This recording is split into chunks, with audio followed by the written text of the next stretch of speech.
জয় মা। জয় মা সারদা দেবী জগত জননী। জয় মা গো মহাশক্তি বিচিত্র রূপিণী। ভক্তি মুক্তি জ্ঞান দিতে আসিলে ধরায়, জনমিলা লক্ষ্মী দেবী সারদার কায়। অবতার শক্তিরূপে আসিবার বার, অভাগারে কোল দিয়ে করো ভব পার।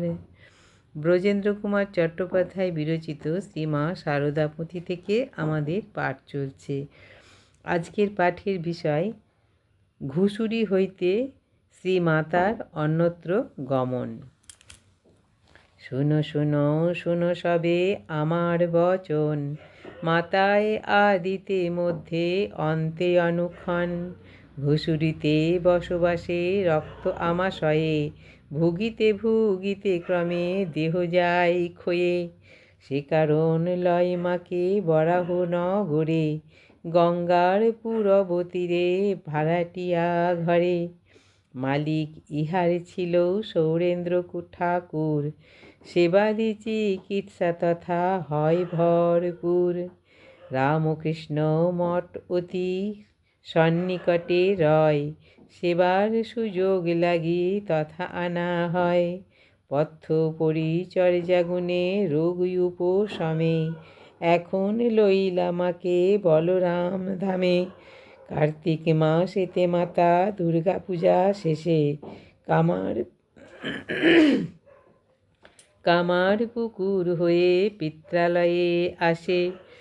পিত্রালয় হলা মার জয়রাম বাটি, পিতৃগৃহে মার দিন সুখে যায় কাটি। 1298 সন 25শে কার্তিক, জগদ্ধাত্রী পূজা হয় সেখানেতে ঠিক। মাতার মাতৃত্ব এবে হোলা বিকশিত, কমল কলিকায়াজি পূর্ণ মুকলিত। দেবীত্ব মাতৃত্ব দুয়ে মায়ের হৃদয়ে, শতদল সমরহে প্রস্ফুটিত হয়ে। কিবা তার রূপরস কিবা গন্ধ তাই, ভকত সন্তান আসে এই মহিমায়। দিব্যকান্তি ধরে মাতা মাতৃত্ব বিকাশে, মাতারে হেরিতে ভক্ত শত শত আসে। ধরণী মা ঝাড়ে লক্ষ্মী অঙ্গে বিরাজিতা, লক্ষ্মী দেবী মা সারদা জগৎ পূজিতা। মনোহর আমোদর নদটির তীরে, জয়রাম বাটি রহে মাকে বুকে করে। হাস্যমুখী মায় আমার আনন্দে মগন, করুণায় ধন্য আজি নরনারীগণ। মার স্নেহ লোভী সবে আনন্দিত অতি, শ্রীমার কৃপায় হবে সকলের গতি। ভক্তগণ সকলে শোনো, মাময় আমাদের জীবন। আমাদের অতীত মাময়, বর্তমান মাময়, অন্তকালও আমাদের মাময়। অনুক্ষণ মা আমাদের সঙ্গে। মা যখন ঘুষুরিতে ভাড়া বাড়িতে বাস করছিলেন, তখন মা রক্ত আমাশয়ে খুব ভুগেছেন। এই ভুগে ভুগে তাঁর শরীর ক্ষয় হয়ে যায়, অর্থাৎ দুর্বল শক্তিহীন হয়ে পড়ে। তখন মাকে গঙ্গার পূর্ব তীরে বরাহনগরে একটি ভাড়া বাড়িতে নিয়ে আসা হয়। বাড়ির মালিকের নাম সৌরেন্দ্র ঠাকুর। এই বাড়িতে মায়ের খুব ভালোভাবে চিকিৎসা হয়। এই বাড়ির নিকটেই ছিল রামকৃষ্ণ মঠ। চিকিৎসার সুবিধার জন্য সেখানে মাকে নিয়ে আসা হয়, আর সেখানে খুব ভালোভাবে চিকিৎসা হয়। পথ্য পরিচর্যা সেবা যত্ন এই সব গুণে রোগের উপশম হয় তাড়াতাড়ি।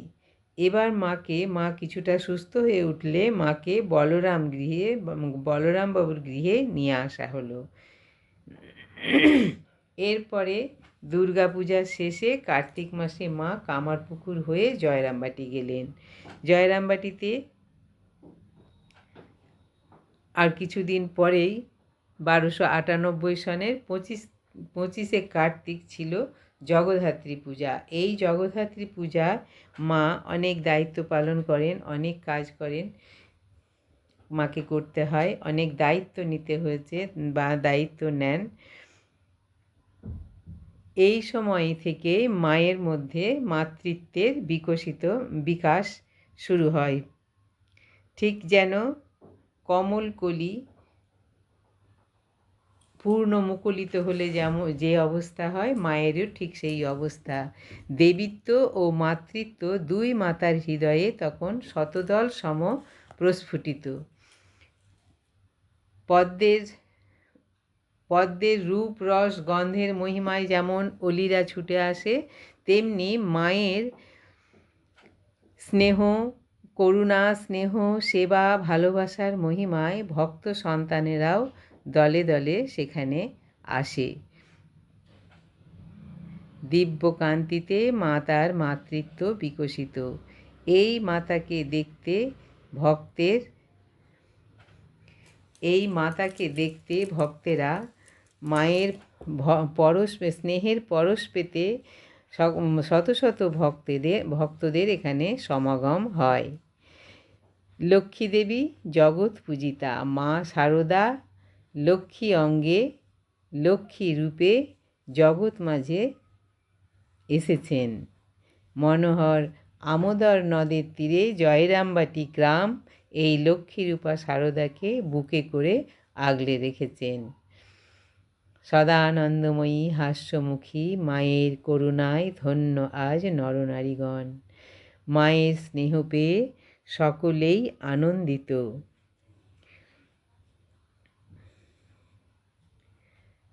আজ এই পর্যন্তই।